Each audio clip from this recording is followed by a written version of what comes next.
Hello students, आज हम देखेंगे फॉर्मल चार्ज निकालना कि कैसे फॉर्मल चार्ज को हम निकालते हैं। तो फॉर्मल चार्ज के लिए हमने जो पहले प्रीवियस यूनिट में पढ़ लिया था वो हम पढ़ रहे हैं कि फॉर्मल चार्ज है जो निकालते कैसे हैं। जैसे हमने बात किया यहाँ पे इसे मान लिया number 1 atom.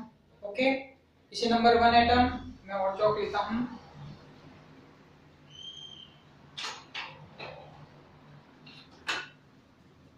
Number 1 atom, okay, इसे नंबर 2, इसे नंबर 3 और इसे नंबर 4 एटम। ओके,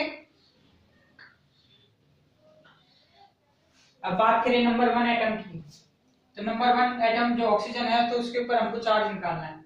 तो इसके ऊपर चार्ज निकालना है तो देखो, जैसे सबसे पहले अपन ने रूल्स पढ़ा था कि formal charge is equal to the V minus L minus 1/2 shared electron.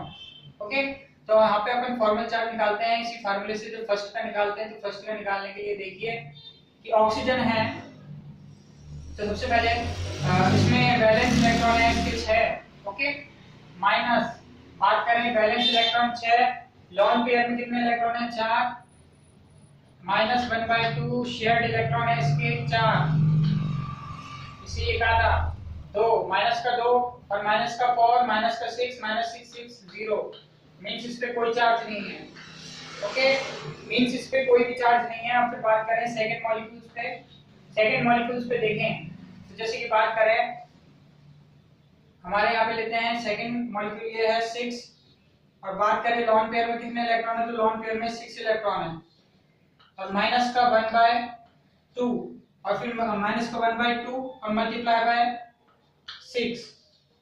Okay, क्योंकि 6 इलेक्ट्रॉन है इस पे तो इससे हमने बात करें शेयर्ड इलेक्ट्रॉन है इसमें 2। ओके, 2 शेयर्ड इलेक्ट्रॉन है, 2 से 2 घटा, माइनस 6 से प्लस 6 कट गया, माइनस का 1 चार्ज बचा। ओके, तो माइनस का 1 चार्ज इस पे आएगा दूसरे मॉलिक्यूल पे। और बात करें तीसरा मॉलिक्यूल, तीसरे मॉलिक्यूल में देखें तो जैसे कि हमें यहाँ पे देखिए 6 माइनस, बिल्कुल सेम यही condition, 6 minus 1/2 multiply by 2 equal to the, अब बात करें 6 माइनस और ये 2 से 2 कट गया। ओके, तो वही -1 यहाँ पे आ जाएगा।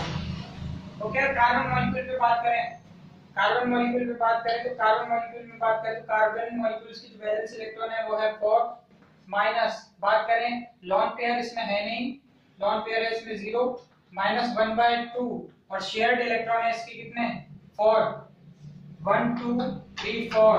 ओके, सॉरी 1 2 3 4, अब 4 ही इसके शेयर्ड इलेक्ट्रॉन है,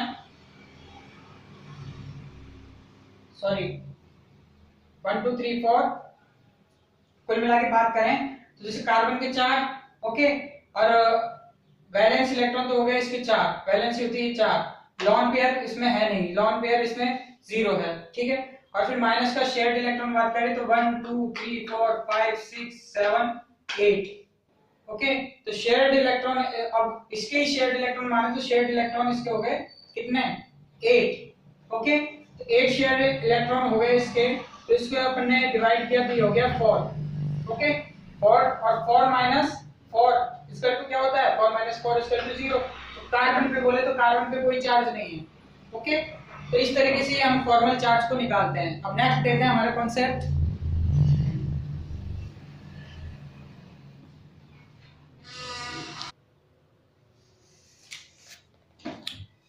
तो स्टूडेंट्स, अब हमारा टॉपिक है characteristic of the covalent compound. हम कोवेलेंट कंपाउंड के कैरेक्टरिस्टिक देखेंगे। तो इसमें हमारे आता है covalent compound are generally liquids, कि कोवेलेंट जो कंपाउंड होते हैं जनरली क्या होते हैं लिक्विड और गैस और सॉफ्ट सॉलिड्स।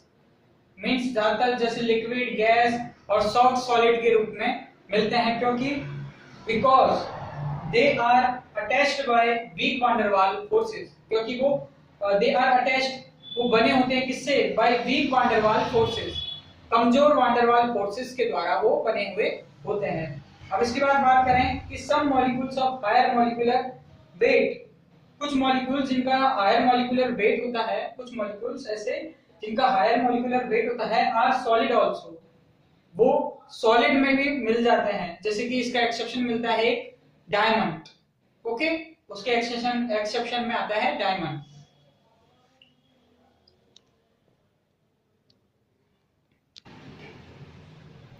तो स्टूडेंट्स हम बात करें इसके नेक्स्ट जो कैरेक्टरिस्टिक हैं कि covalent compound are directional in nature. Covalent compound nature में डायरेक्शनल होते हैं, मतलब इनकी बात करें डायरेक्शन होती है, नेचर में डायरेक्शनल होते हैं।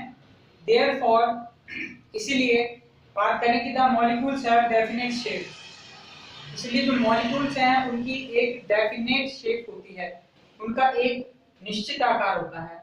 Okay, the molecules have definite shape and show resonance, और जो मॉलिक्यूल्स हैं वो रेजोनेंस को, अनुनाद को शो करते हैं। ओके, तो बात करें covalent compounds are directional in nature, therefore the molecules have definite shape, तो उन मॉलिक्यूल्स की शेप डेफिनेट होती है, एंड शो रेजोनेंस, और वो अनुनाद को प्रदर्शित करते हैं। ओके,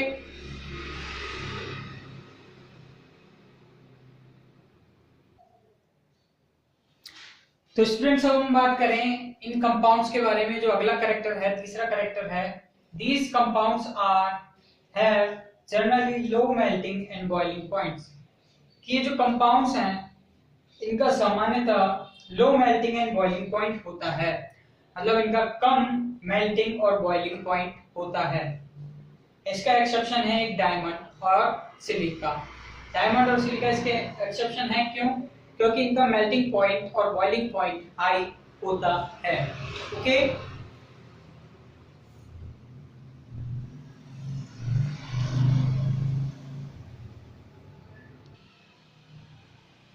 हेलो स्टूडेंट्स, अब ये लास्ट जो कैरेक्टरिस्टिक में बात करते हैं कि covalent compounds are generally insoluble in polar solvents, कि जो कोवेलेंट जो कंपाउंड्स होते हैं, ओके, जो कोवेलेंट कंपाउंड होते हैं वो generally insoluble in polar solvents. तो जैसे कि बात करें पोलर जो सॉल्वेंट्स होते हैं वो उनके अंदर इनसोल्युबल होते हैं, generally insoluble in polar solvents, क्योंकि आपने सुना होगा लाइक डिसॉल्व लाइक, पोलर है तो वो पोलर को डिसॉल्व करेगा, non polar compound non polar को डिसॉल्व करेगा, non polar compound non polar को डिसॉल्व करेगा। तो इसमें बात करें कि इनसोल्युबल इन पोलर सॉल्वेंट्स, तो जो कोवेलेंट कंपाउंड है पोलर सॉल्वेंट्स में क्या रहते हैं, इनसोल्युबल रहते हैं, मिलते नहीं है जल्दी से। लेकिन लाइक वाटर, पानी की बात करें, है ना, but soluble in non polar solvents. तो बात करें जैसे सॉल्वेंट्स लाइक वाटर, जो वाटर है जो कि क्या है, नॉन पोलर सॉल्वेंट्स है, उसके अंदर आसानी से क्या होते हैं, ये डिसॉल्व हो जाते हैं। तो नॉन पोलर सॉल्वेंट्स में ये सॉल्युबल हैं, और बात करें जो पोलर सॉल्वेंट्स हैं उनमें ये सॉल्युबल नहीं है। तो पोलर सॉल्वेंट्स में ये सॉल्युबल नहीं है, नॉन पोलर में ये सॉल्युबल है। और फिर बात करें इसका एक एक्सेप्शन मिलता है, इसका एक एक्सेप्शन नहीं मिलता है, ये एक्सेप्शन हाइड्रोजन बॉन्ड का, कि alcohol dissolve in water. Alcohol कहाँ डिसॉल्व होता है, पानी में। Alcohol dissolve in water due to hydrogen bond. Alcohol पानी में डिसॉल्व होता है किसके कारण, dissolve in water due to hydrogen bond, hydrogen bond के फॉर्मेशन के कारण। ओके, तो alcohol dissolve in water due to hydrogen bond, तो ये इसका एक एक्सेप्शन हो गया और ये इसके कैरेक्टर्स हो गए। अब इसमें एक और कैरेक्टर्स आता है इसका नेक्स्ट,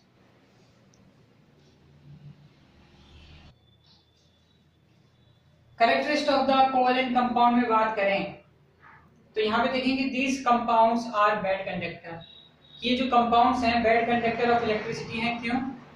क्योंकि because they have no free electron और आयन, ना तो इनके पास ना कोई फ्री इलेक्ट्रॉन्स होते हैं ना कोई आयन होते हैं, ना तो कोई फ्री इलेक्ट्रॉन्स होते हैं ना आयन होते हैं। And ion in liquid and molten state, ना तो द्रव अवस्था में ना कोई गलित अवस्था में, ना तो इनके पास कोई आयन होते हैं ना कोई इलेक्ट्रॉन होते हैं। तो बात करें these compounds are bad conductor, ये कंपाउंड्स बुरे कंडक्टर्स होते हैं ऑफ इलेक्ट्रिसिटी के, because they have no free electron, क्योंकि इनके पास कोई भी फ्री इलेक्ट्रॉन नहीं होता। एंड आयन इन लिक्विड और मोल्टन स्टेट। तो इस तरीके से जो कैरेक्टर्स हैं कोवेलेंट कंपाउंड्स के। और एक और बात करें तो जो रिएक्शंस हैं जो कोवेलेंट कंपाउंड्स और जो आयनिक कंपाउंड्स होते हैं, तो कोवेलेंट कंपाउंड्स और आयनिक कंपाउंड्स के बीच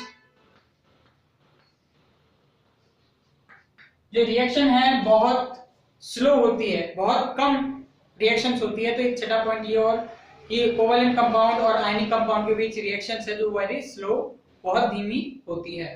तो इस तरीके से आपका टॉपिक पूरा हुआ। नेक्स्ट पढ़ेंगे हमारी नेक्स्ट क्लास में।